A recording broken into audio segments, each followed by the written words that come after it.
आप लोग यहीं ठहरिए, मैं ठाकुर साहब से मिलकर आता हूँ।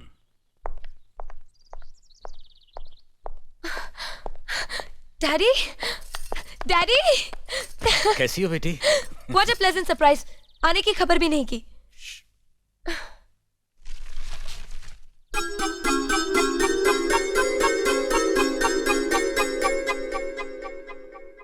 ठाकुर साहब, पाए लागू।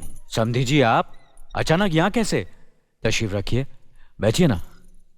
आपके बराबर बैठने की मैंने कभी गुस्ताखी नहीं की, तो आज कैसे करूंगा? बहुत दिनों बाद हम लोग मिल रहे हैं। कहिए, आपका कारोबार कैसे चल रहा है? आपकी कृपा और आशीर्वाद से ठीक ही चल रहा है। दिल्ली में इंडस्ट्रीज मिनिस्टर के साथ कब की अपॉइंटमेंट ली है? कल सुबह 11 बजे सर। इनकम टैक्स केस का वकील ने कहा है कि 15 तारीख की हियरिंग में मामला क्लियर हो जाएगा। आज एक्सपोर्ट का माल जापान के लिए जहाज से रवाना हो जाएगा ना? जी हाँ सर। नमस्ते ठाकुर साहब। नमस्ते नमस्ते नमस्ते। अरे दीनानाथ जी, आप लोगों ने यहाँ आने की तकलीफ क्यों की? मैं आपकी संस्था के लिए गवर्नर साहब से बात कर चुका हूँ, आपका काम हो जाएगा। धन्यवाद, बहुत बहुत। अरे गोपीनाथ जी, होम मिनिस्टर ने वादा किया कि आपके भाई का ट्रांसफर जल्दी ही हो जाएगा। Thank you sir. Daddy, good morning daddy. Good morning my child. आप कहीं जा रहे हैं क्या? हाँ बेटी, एक जरूरी काम से दिल्ली जा रहा हूँ, अपना ख्याल रखना। Okay okay, bye. पास में ही फैक्ट्री के लिए जमीन देखने आया था, सोचा आपके दर्शन करता चलूं। अब इजाजत दीजिए। इतनी जल्दी कैसे जा सकते हैं आप? भोजन तो करते चाहिए। माफ कीजिए, आप तो जानते ही हैं, बाप बेटी के घर का खाना तो क्या, पानी भी नहीं पी सकता। शहर में रहकर भी अभी भी आप इन बातों को मानते हैं? शहर में रहूं या गांव में, मैं अपनी परंपरा और संस्कार कैसे भूल सकता हूं? आखिर मैंने इसी मिट्टी में जन्म लिया है। अच्छा, चलता हूं। अजी, कम से कम बेटी से मिलकर उसकी कुशलता तो पूछ लीजिए।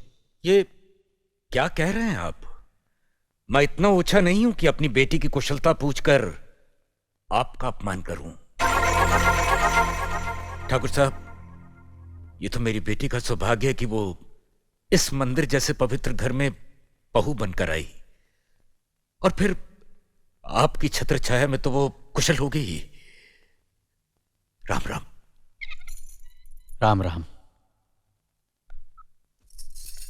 बेटे, जिस तरह तुम मैके में चहकाती रही हो ना, वैसे ही अपनी ससुराल को भी महकाती रहना। जी।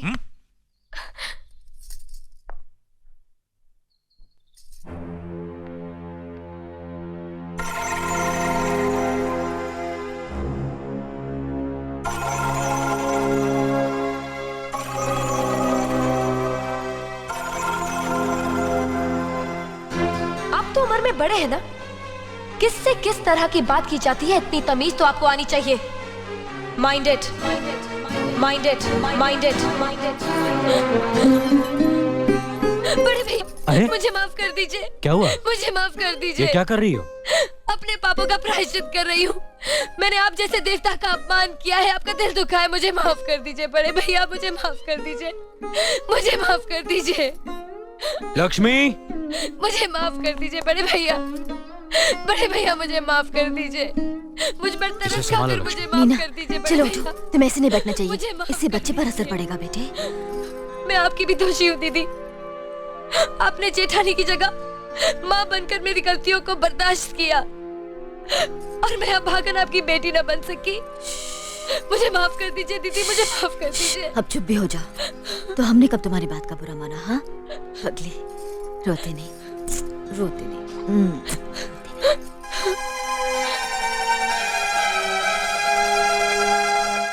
ओम कर्पूर गौरम करुणावतारम संसार सारम भुजगेंद्रहारम सदा वसंतम। प्रभु, मैंने देवता जैसे परिवार के साथ हमेशा इंसानों जैसे झगड़े किए हैं, नफरत पैदा की है। मुझे सुनती दो, ताकि मैं सबके दिलों में अपने लिए प्यार पैदा कर सकूं, अपने घर की मान मर्यादा और खुशहाली को सदा के लिए एक अटूट धागे में बांध दूं। आरती लीजिए। नमस्ते मालकिन। नमस्ते मालिक। नमस्ते मालिक। मालकिन नमस्ते। मालिक, शंकर जी का प्रसाद लीजिए। मालकिन, भोलेनाथ का प्रसाद लीजिए। ये भी लीजिए मालिक। शुक्रिया चाचा। वाह वाह, ये बहुत बढ़िया। पीपल के पेड़ वाले खेत को अच्छी तरह नरम करना, कल से बीज बोना है। जी मालिक। अर्जुन भैया क्या हुआ? मास्टरनी वहाँ बेहोश पड़ी है। बेहोश पड़ी? हाँ। ए, इधर इधर। तूने अर्जुन ठाकुर को क्या बोला? मास्टरनी ने बुलाया। अच्छा, कितना पैसा दिया तेरे को? 10 रुपए दिए हैं, मैं पिक्चर देखूंगा। अच्छा, जा जा जा जा, जा, जा। मेरे को मसाला मिल गया। अरे गांव के लोगों सुनो,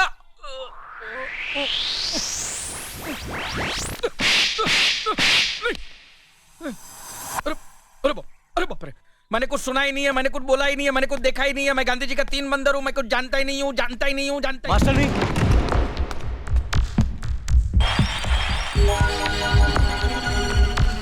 मास्टर नहीं,